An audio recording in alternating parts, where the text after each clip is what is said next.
gnashing of teeth. Then Jesus said to the Roman officer, "Go back home. Because you believed, it has happened." And the young servant was healed at that same hour.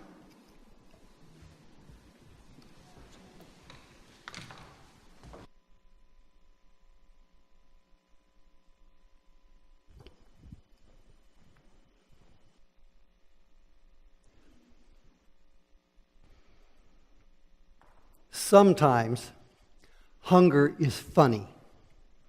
Only sometimes, but sometimes it is. I think the funniest time for me was when this last fall I went on a big hike. It was 2 days and had a great time. One little problem, I miscalculated the food. So at American Lake, I ate the last calories that were in my pack. That was my emergency food. And I knew that it was kind of pushing it. I really needed a serious meal. I had about 7 miles and a couple of thousand feet to go, and I was already starving. But peanut M&Ms, yep. So I ate what I had and took off. First mile or two was fine, and then I could feel it creeping up, the starvation. But I made it to the top. I got up to the top overlooking Dewey Lake. Some of you know the place, and from there it's downhill. I made it to the car. I'm good. I mean, it doesn't take calories to drive a car. So, I got in the car, pointed the car toward home. Got home. Went in the house. I did not unload the car. I did not take a shower. I went straight to the kitchen, and I made a sandwich. So I made a sandwich, and I'm carrying it across the kitchen to the table when all of a sudden the world starts going black. I managed to get to the table, put the sandwich down, and collapse in a chair and put my head down on the table. And I start laughing. Here I am in a society where, food's everywhere, in a kitchen filled with food, and I'm fainting from hunger. So I tried picking my head up, but that didn't work. So I left my head on the table and turned sideways and started eating. Man, that was good food. And I tell this story because I know that there's some of you who have some similar funny stories about hunger. In a church with skinny runners and skinny hikers, these stories happen. It's part of the swagger of being a runner or a hiker. I hiked so far, I hiked beyond my food.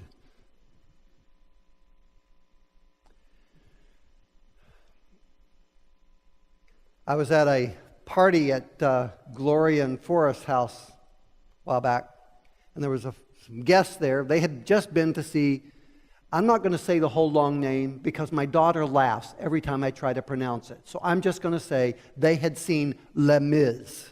Is that good enough? Okay, I won't try to say the whole thing. So The Miserables, I got that. And they were telling me all about, why I should go see it. And the longer they talked, I said, no, I don't think I'm going to go see it. It's too long. But I had been planning to read the book for all my life, so I said, okay. So I started reading the book. And if you know the story, very early in the book, in one of those just absolutely crucial pictures that makes the story, we see Jean. Don't hold me to my pronunciation here. Jean, okay?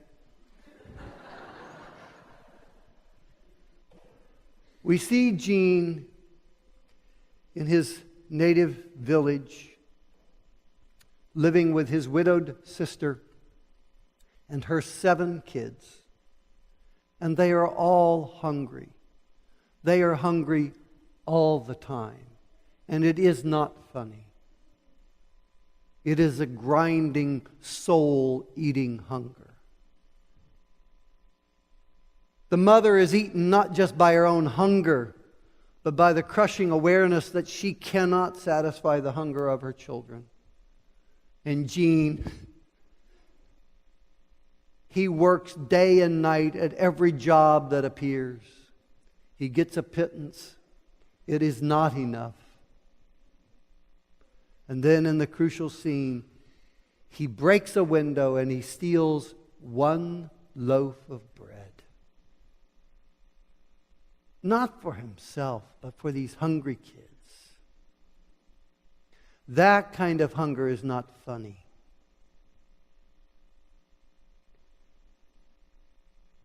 A lot of human history and much of the world knows that kind of hunger up close and personal. People struggling to just get a little food. They are fainting not in kitchens filled with food because they forgot to take enough M&Ms. It's that kind of hunger that Jesus had in mind when he said, "Blessed are those who hunger and thirst for righteousness, for they will be filled." Jesus was talking to an audience that did not have soup kitchens. There were not food banks. There was not even Safeway. There were some local markets, and if you didn't work today, you didn't eat today, nor did your wife, nor did your kids. When Jesus talked to those crowds, he was talking to people who knew what it was like to put their kids to bed at night, whimpering with hunger, because there was no alternative. There was no food to be had. They understood when Jesus said, "Blessed are those who hunger and thirst after righteousness." Jesus was not meaning the hunger which is the supreme spice. You know, again, you can talk about hunger in ways that are funny or in ways that are nice. Some of you who are backpackers, you've probably had the experience. You're up on some remote place and you break out this pack of Kraft macaroni and cheese. And you eat it and you're going, "This is so incredibly good. How do they do this?" And then you get home and you look at it in the cupboard and you're going, "I ate that?" You know, it's in our world, we can play with that word hunger, and we can kind of make it nice. Hunger's the best spice. Hunger can be funny. That's not hunger in the world that Jesus was talking to. In his world, hunger was not funny. It was painful. It was tragic. It was ugly. Blessed are those who hunger and thirst for righteousness. Jesus was talking to people who felt a profound, soul-bending emptiness. But it wasn't just a vague emptiness. It was this emptiness that was focused on something they could see and desired, called righteousness, wholeness, well-being, integrity, honesty, perfect love. They weren't that different from us. They had ideals planted in their heart, written, carved on their souls, that they couldn't match. And sometimes the distance between this ideal and their performance, that deficiency, was not hunger in the lighthearted sense. It was hunger in the dark sense. They experienced it as a measure of their condemnation, maybe even as a measure of their shame. And Jesus said to those who lived with that excruciating awareness of the distance between their performance and their ideal, "You are blessed." God is not screaming at you. God is not shaking his head and saying, "Again?" No, God is saying, "I see. I'm for you. You can do it. I can do it. We can do it. It's going to happen. Don't give up hope. And don't walk in shame. Your awareness of that distance is not a measure of my condemnation. It's a measure of the possibility in your life. So you are blessed. I bless you. That's God's word. A friend of mine, Bob, knew him for a long time. Alcohol had dominated his life from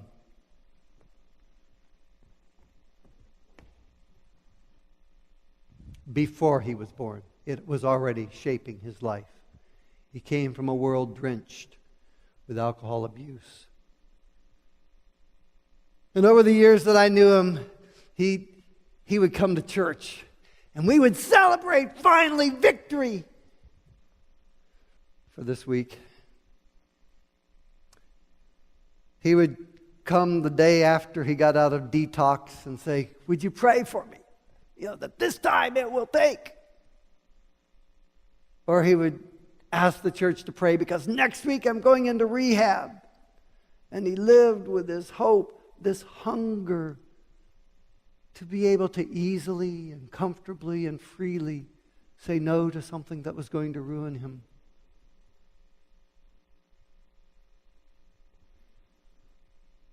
And then he would be back on the bottle.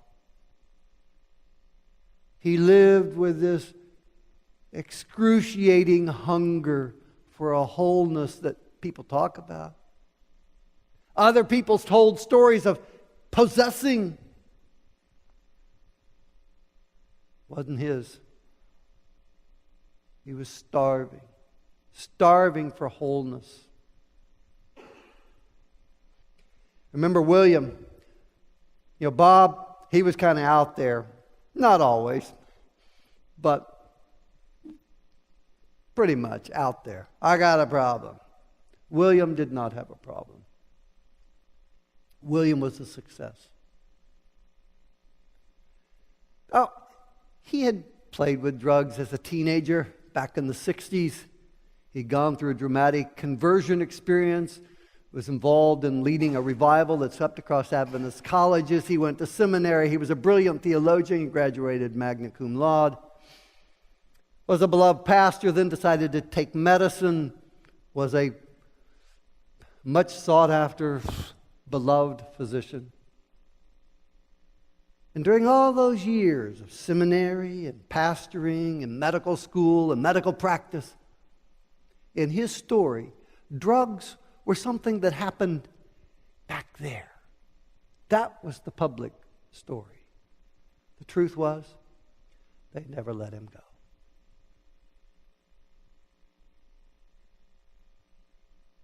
He spent decades hungering for a wholeness that was not his. And for 90% of us, I didn't say 100%. For 90% of us, we hear this story and we're just going, man, what's the matter with you? You want to whop them upside the head. Come on, get with it. You can do this. That's dumb. Talk to William. Get to know William really, really well. And watch somebody burn a career and relationships and burn his world. Not because he chose to, as far as he could tell, but because he was driven to. He was hungry for a wholeness that he only knew from a distance, watching it out there. Don't you think that hunger felt like a curse? But Jesus said, blessed are those who hunger and thirst for righteousness. Blessed are those who live with a deep, soul-bending awareness that where they are is not where they want to be. And then Jesus said, blessed. You are blessed. All of us have some measure of hunger. If you don't have any hunger, you need to climb a higher mountain.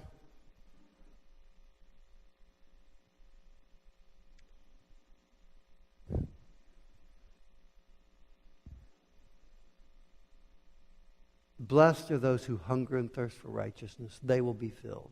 The reality is that for Bob and for William, the wholeness that they desire ultimately is not available here and now. Bob, the last time I talked to him on the phone, he's been clean and sober for a couple of years. This is fantastic. He's hiding away far from civilization in an institution, and he's working there. They fixed him, and now he's staying there so they can keep fixing him. It's going okay. But he knows that he will never be able to simply move with society, expose himself to what's available in society, and stay clean and sober. It's not possible. William also has been clean and sober for, I think, 3 or 4 years now. The pieces of his life are still pieces, but he's doing okay. But the ability to have access to medicine and not misuse it is beyond him. And Jesus promised they will be filled. And here's where I need to talk to those of you who grew up Adventist. And maybe some of you who grew up Nazarene or in some other element in the holiness tradition. Classic churches like Adventists, Nazarenes, and some of the others in the holiness tradition, they celebrate God's call to holiness with such vigor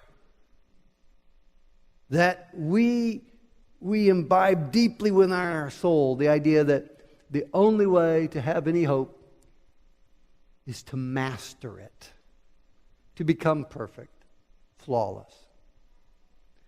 And most of us, now, when you're 16 years old, you can still imagine that happening. Some people still imagine it happening when they're 25. By the time you get my age, you just write it off. But it's not a counsel of despair. Because what it says is, what Jesus said was, this hunger that you have, this awareness of where you would like to be, is a measure of the dreams God has for you. If you showed up at heaven with no hunger, why would you enjoy it? Have you ever showed up at Thanksgiving stuffed? What a loser.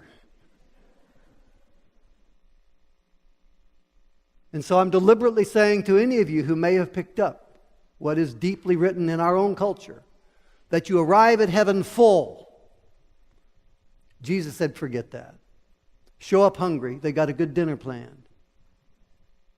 Show up not happily, keenly aware of your need for growth, your potential for growth. And God says, we've got plans for you. And they are good plans, not bad plans. Blessed are those who hunger and thirst for righteousness. They will be filled. Now, I need to say one other thing. And if you will, now I want to go back to hunger. That's a little bit funny. One of the tendencies in American culture, American Christianity, as we rebel, as we become wise and we realize, I can't be perfect. Great, I'll just coast. Only dead fish float downstream. God does call us to pursue righteousness. When Jesus pronounced blessing on those who hungered, he was talking about that hunger that is not pleasant.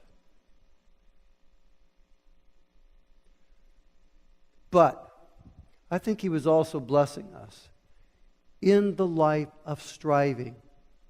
If we have no ideals beyond where we are, our ideals are not high enough. What if in the kitchen I make it to the table, I am fainting, I put my head down on the table and I'm going, man, this is kind of crazy. Being hungry like this, I'm fainting, this is really crazy. It's the pits. So I think I'll just ignore it. I guess Carm would have eventually come home and picked me up off the floor and done something. The hunger for righteousness at its foundation is written in our heart by God. It's part of what we were created with. We were created to have ideals that are very high. God calls you to pursue righteousness. Get your degree. Master your field. Become an expert in your field. Run your age. Run 100 miles. There's all kinds of mastery that's worth pursuing. And we celebrate, rightly so. But the supreme goal for us as humans is righteousness. It is good to be hungry for righteousness. And it is good to be deliberate about satisfying that hunger. Next time I'll carry more food. How do we apply this among ourselves? How do I respond when I encounter somebody else whose behavior is lower than their ideal? One of my favorite things, I'm laughing. I was so glad my wife was not home when I came in the kitchen that day.